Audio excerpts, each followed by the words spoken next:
ध्यान से इस चींटी का निरीक्षण करें। ऐसा प्रतीत होता है कि यह एक छोटे कीड़े को पकड़कर खा रहा है, ऐ ना। लेकिन यह केवल हमारा भ्रम है।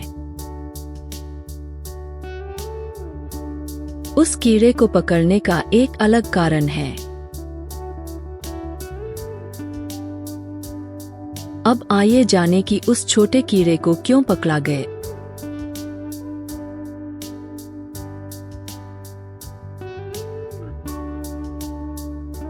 इस चींटी का नाम ड्रेनिड है। वास्तव में यह परजीवी ततैया के परिवार से संबंधित है।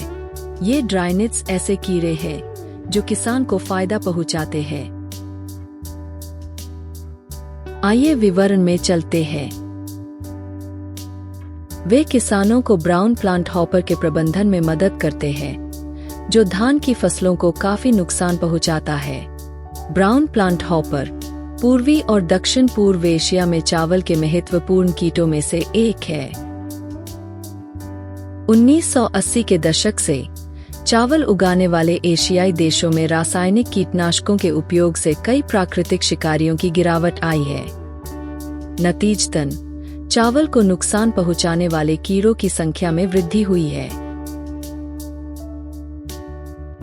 नतीजतन कई शोधकर्ताओं ने चावल के कीटों के प्राकृतिक दुश्मनों की जांच शुरू कर दी है।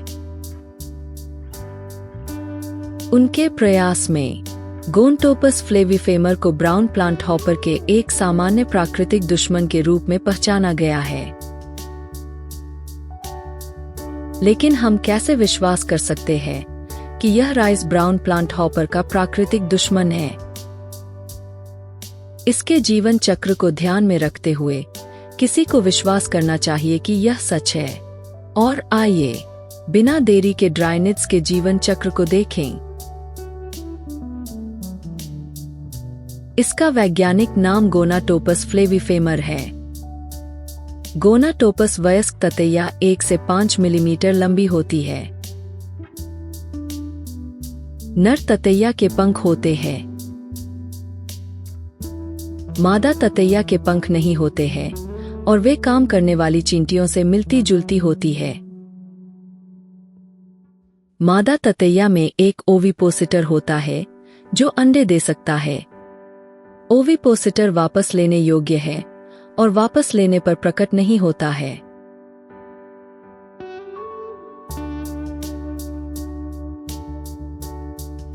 मादा ड्राइनिड अंडे को अपने अंडनिक्षेपक के साथ मेजबान कीट के शरीर में इंजेक्ट करती है।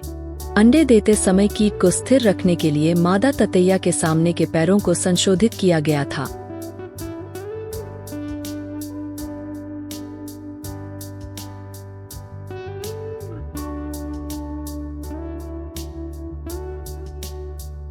कुछ दिनों के भीतर लार्वा अंडे से निकलता है और खुद को मेजबान के शरीर से जोड़ता है।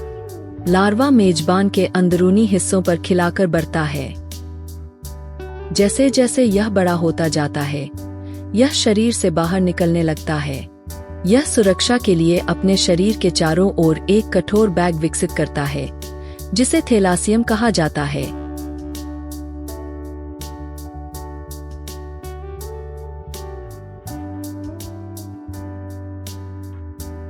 जब मेजबान अंततः मर जाता है, तो लार्वा मृत शरीर को छोड़ देता है और उसी पौधे के तने में शामिल हो जाता है और उसके चारों ओर घोंसला बुनता है। इसे कोकून कहा जाता है।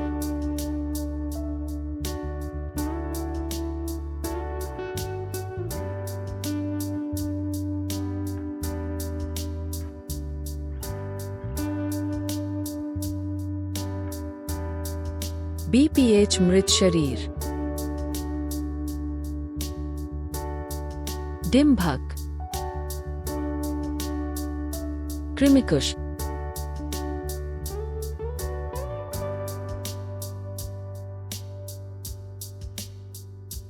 दिनों के बाद कोकून फट जाएगा और चींटी जैसी वयस्क ततैया बाहर आ जाएगी। इस तरह ड्राइनिड्स सफलतापूर्वक अपना जीवन चक्र पूरा करते हैं।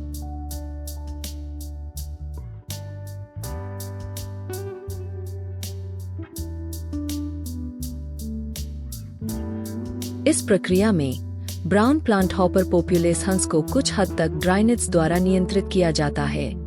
ये ततैया कृषि प्रणालियों में कीटों के नियंत्रण में महत्वपूर्ण योगदान देती है। इस तरह वे रासायनिक कीटनाशकों की आवश्यकता को कम करते हैं और स्थायी कृषि प्रथाओं का समर्थन करते हैं। किसानों को बीपीएच के प्रबंधन के लिए कीटनाशकों का उपयोग करने का निर्णय लेने से पहले खेत में इस प्राकृतिक दुश्मन की घटनाओं का निरीक्षण करना चाहिए और उन्हें ध्यान में रखना चाहिए। अगर आपको यह वीडियो पसंद आया हो तो कृपया इसे लाइक करें और अपने दोस्तों के साथ शेयर करें और इस चैनल को सब्सक्राइब करें। कमेंट बॉक्स में अपनी राय लिखें।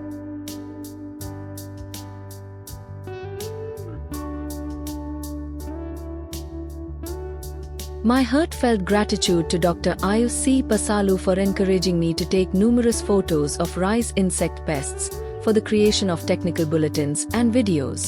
Kondala Rao Yelisetti. It is from your dream garden.